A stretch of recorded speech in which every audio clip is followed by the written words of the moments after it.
Look at how cute this is. This is one of those like little cheap action cams that you can find on the internet. And this particular one is actually kind of good. So this one is the SJ Cam SJ4000. It has Wi-Fi.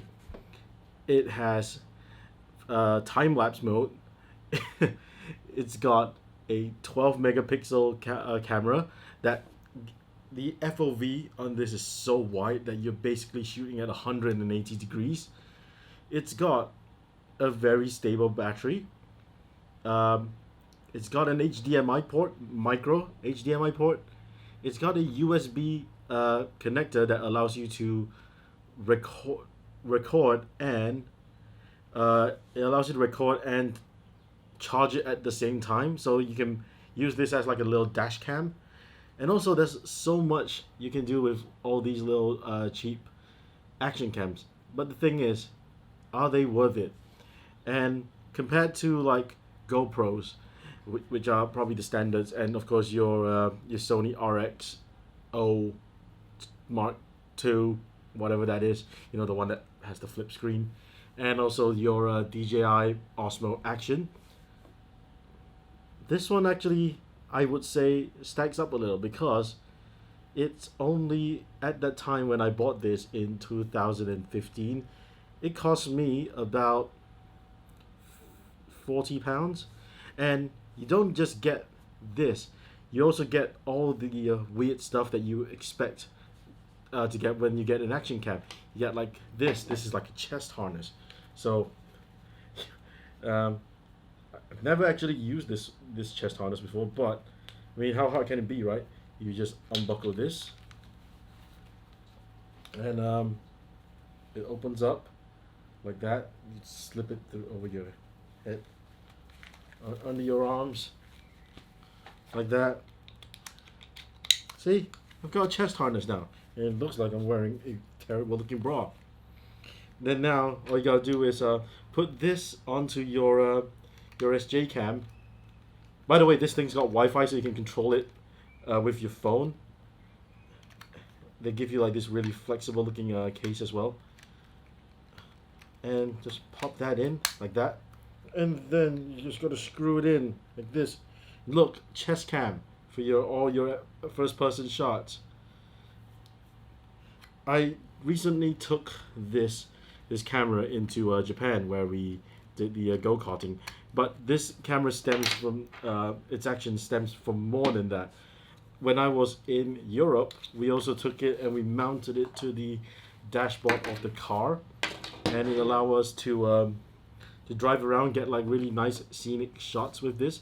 Because it's so wide, you just put it in the middle, you get to see everything. This is as wide as a dash cam, like of your regular car right now, and it shoots 4K, and it takes pictures, and it does time lapse. So while I do not have a GoPro to do like your comparison with, at the moment, I think this will do. I don't think I need anything else from this, and all it takes is a micro SD card. It's a micro SD card. That was what I was looking for. And they even give you things like this. Look, the underwater case. How waterproof this is, I don't know, but it's so considerate. Look, the buttons, you can still press the buttons. You can still do this, and it comes with the little dust cap. You can cover up your camera just like that. Overall, not a bad purchase, and as you are about to see from the footage, because I didn't know what I was doing when I was using the SJ cam. Oh god, it's stuck. I can't get it out. As you can see from the footage of the SJ cam, I can't actually grade it because I didn't know what I was doing then. But it's got a bunch of weird quality stuff. So if I can get this SJ cam out of the case like that, I'm going to just show you all the stuff that you can actually do with this camera.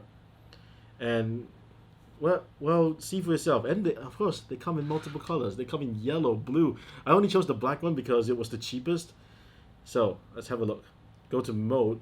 It shoots at 1080 30, So here we go. Resolution. Here, pretty sure that's not in focus, but allow me to read that to you.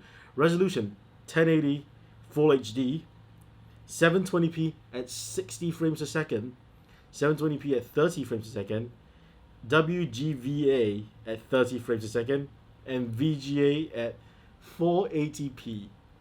Don't know why. There's a TV out, which you can. So if you pop the HDMI in, you can select if is it going to be on the TV. OSD mode, I have no idea what that is. Video lapse, you can do video lapse of every 1 second, 2 seconds, 5 seconds, 10 seconds, 30 seconds, and 1 minute. 1 minute video lapse in something this small. The processing power must be amazing in this. Photo lapse, you have those in a single shot, 3-second timer, 5-second timer, 10-second timer, 20-second timer. Very cool. Burst mode.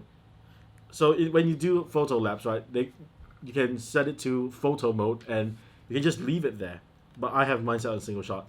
Burst mode. You can take 3 photos in a row, 5 photos in a row, 10 photos in a row. Just press and hold the thing. Cycle the recording. So every time it goes by either off, 3 minutes, 5 minutes, 10 minutes, it just cycles to the next card. Very good if you're using this as a dash cam. I'm not sure how legal this is to use as a dash cam, but you can. It's got HDR. I always leave that on.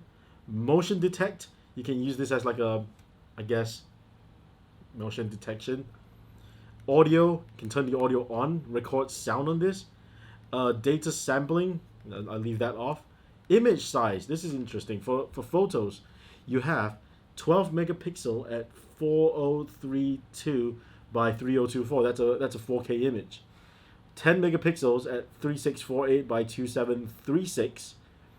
8 megapixel, 5 megapixel, 3 megapixel, 2 megapixel, VGA, 1.3 megapixel, and that's a lot. So I always just leave it at the highest. Why not?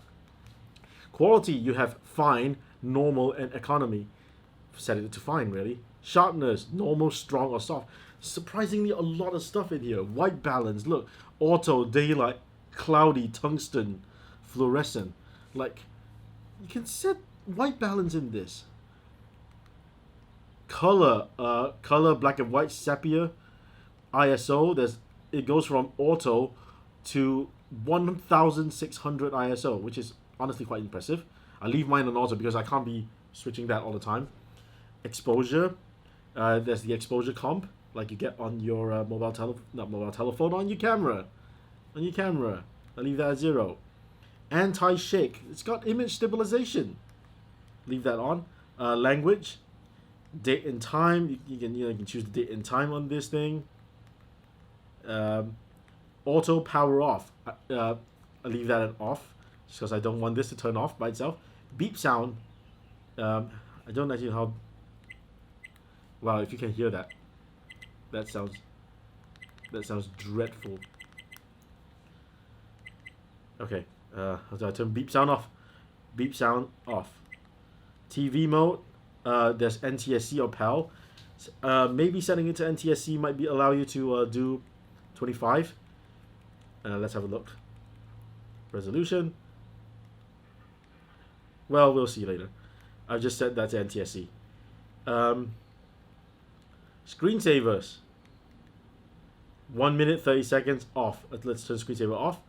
Hertz. 60 hertz or 50 hertz. So 50 hertz.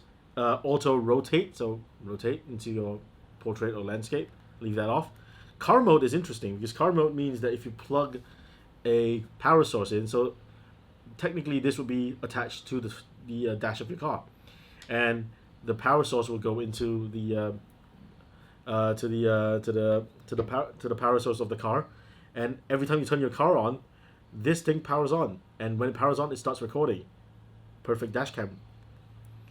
Wi-Fi, you can set your ID and your password in here, and then your delete format and change it back to default setting. Overall, this is a pretty robust little camera, and as you're about to see from the footage, I think it's not too bad, and the battery lasts quite a fair amount of time, and you get to control it from your phone. You just need to bring a little power bank, like for example, I've got one here. So when I was doing the Mario Kart that you're about to see in a bit, I just had the power bank stuck into the USB. So it was like this the entire time, and the power bank was just in my jacket, just like that. So all it did was just record whatever is on here, and it was attached to my head with like the little forehead grip that the Mario Kart people have supplied for us. So overall, I give this really high marks, not just because it's a cheaper alternative to a GoPro, but because it does so much when it costs so less. So I'm going to let you guys enjoy the little footage of the Mario Kart and from my little trip in Europe and all the other little example videos I can throw in. Well, and you can tell me if you think this is worth it. All right, let's go.